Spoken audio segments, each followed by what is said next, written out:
실험 30일 후 아이들의 정서에는 어떤 변화가 있었을까?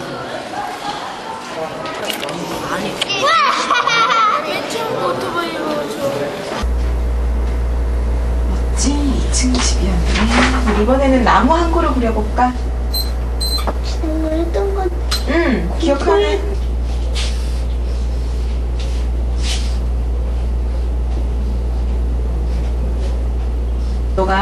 너보다 훨씬 어린 애가 너한테 막 싸움을 걸어오거든. 그럼 넌 어떻게 할 바로 거야? 차버려. 발로 차버려? 진짜로? 아니야. 그럼 어떻게 할 거야? 모르겠어요. 모르겠어? 근데 어쨌든 2차 때는 그림은 많이 작아지긴 했어요. 그러니까 집 그림 하나로 어떻게 좋아졌다라고 말을 하는 건 많이 떨어져 있었는데 2차 때는 3명의 아이들 모두 지능검사 성적이 높아졌고 좋지 않은 행동을 평가하는 점수에서 한 달 전보다 절반 정도의 낮은 점수를 받았다. 점수가 한 거의 30% 이상 좋아졌거든요. 그것을 전적으로 설탕을 안 먹었기 때문에 왔다고 보기는 어렵습니다. 제가 보기에는 설탕을 조절을 하면서 자기 스스로의 행동에 대해서 관리를 하게 되고 행동에 대한 관리를 하니까 행동평가를 했을 때 좋게 나온 거죠.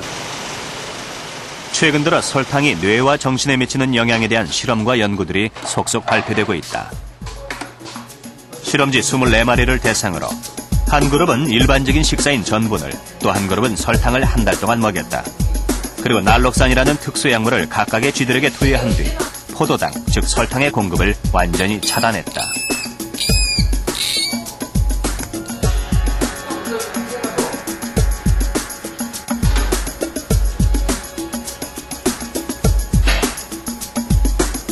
설탕을 먹인 쥐들이 머리를 흔들고 앞발을 떨고 이빨을 부딪히는 등의 행동을 보인다. 전형적인 금단 증상이다. 통에서 꺼낸 쥐들의 행동 역시 설탕을 먹인 쥐가 전분을 먹인 쥐보다 좀 더 난폭한 행동을 보인다. 더욱이 설탕을 먹은 쥐 한 마리는 아예 자신의 눈을 핥히어서 상처가 난 상태였다.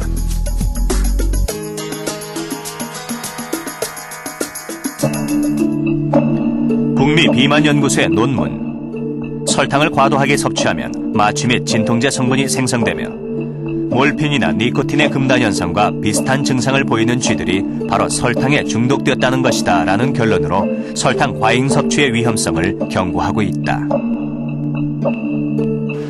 근데 대표적으로 우리 알려진 것 중에 이제 그 오피오이드 계통, 보통 우리가 마약이라고 보통 부르는 것들인데 그런 것들이 우리 몸에 들어와서 중독을 일으키고 그래서 약물을 중단하게 되면 거기에 따른 금단 현상이 나타나죠.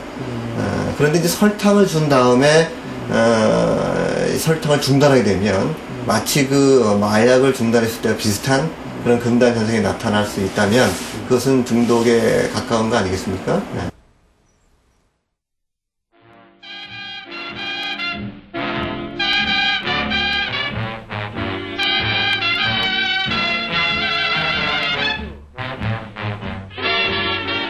미국에 금주령이 내려졌던 1923년 뉴욕의 한 술집입니다.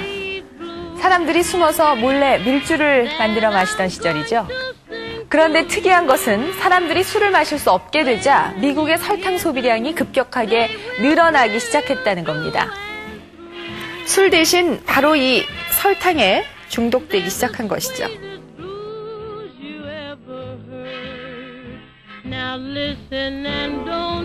지금 이 노래는 금주령이 내려진 1923년에 발표된 슈가 블루스라는 곡입니다. 노래 가사를 음미해보면요.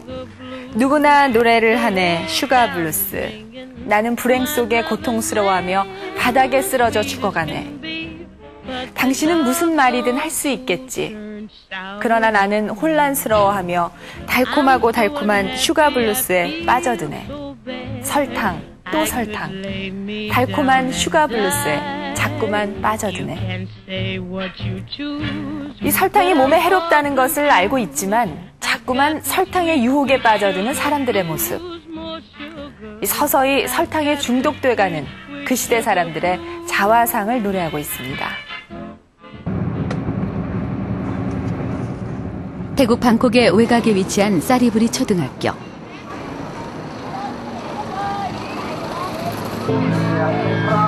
여느 태국 아이들의 모습과는 달리 뚱뚱한 아이들이 눈에 많이 띈다.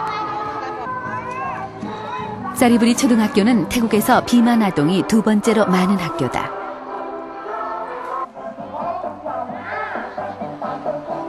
이 학교에서는 아침마다 진 풍경이 벌어진다. 음악에 맞춰 전교생이 함께하는 체조. 살을 빼기 위한 방법 중에 하나다.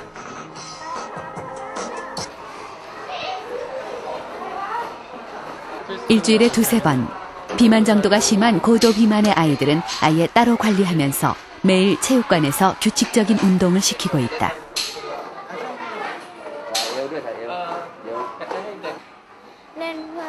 살을 빼서 날씬해지려고 운동하고 있어요. 특히 태국의 경우 성인병에 걸린 아이들이 일반 아동 환자보다 50% 정도 많을 정도로 성인병 발병률이 높다. 비만과 높은 성인병 발병률. 그 이유는 바로 10여 년 전부터 많이 먹기 시작한 흰 설탕에 있었다. 아이들의 간식 시간. 그런데 태국 아이들은 국수를 먹을 때도 과일을 먹을 때도 너무나 자연스럽게 설탕을 먹고 있다.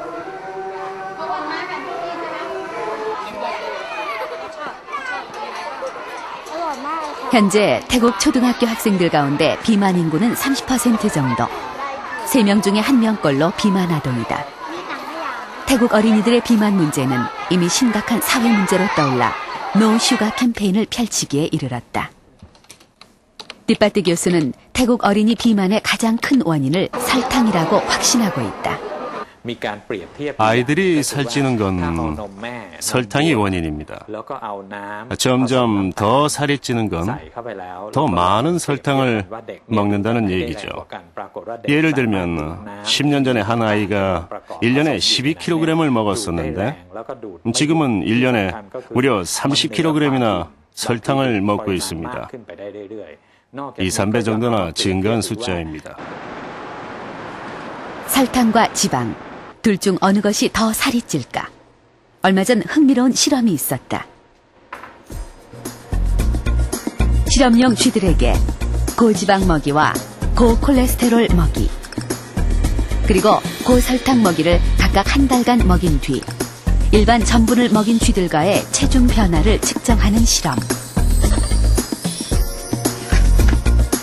결과는 설탕을 많이 먹인 쥐들이 평균 31g 증가, 고콜레스테롤, 고지방보다 더 많은 체중 증가를 기록했다. 먹이군별 내장 지방 측정을 위한 해부. 4가지 섭취군별로 비장과 간의 무게를 측정했다. 간의 경우 고설탕 쥐들의 간이 11.8g으로 가장 무거웠고, 다음이 고지방과 고콜레스테롤 순으로 나타났다. 그런데 중요한 것은 성인병의 원인이 되는 중성지방 비교에서 고설탕을 먹인 쥐들이 가장 높은 농도를 나타냈다는 것이다. 정제된 설탕은 장까지 빠른 속도로 흡수되어 간에 이르게 된다.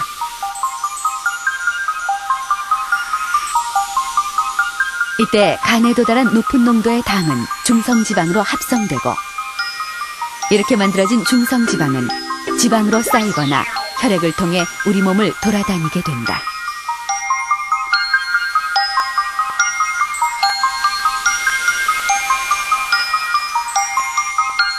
혈액 중에 떠다니는 중성지방은 허혈성 심장질환의 커다란 위험 요인이기도 하다.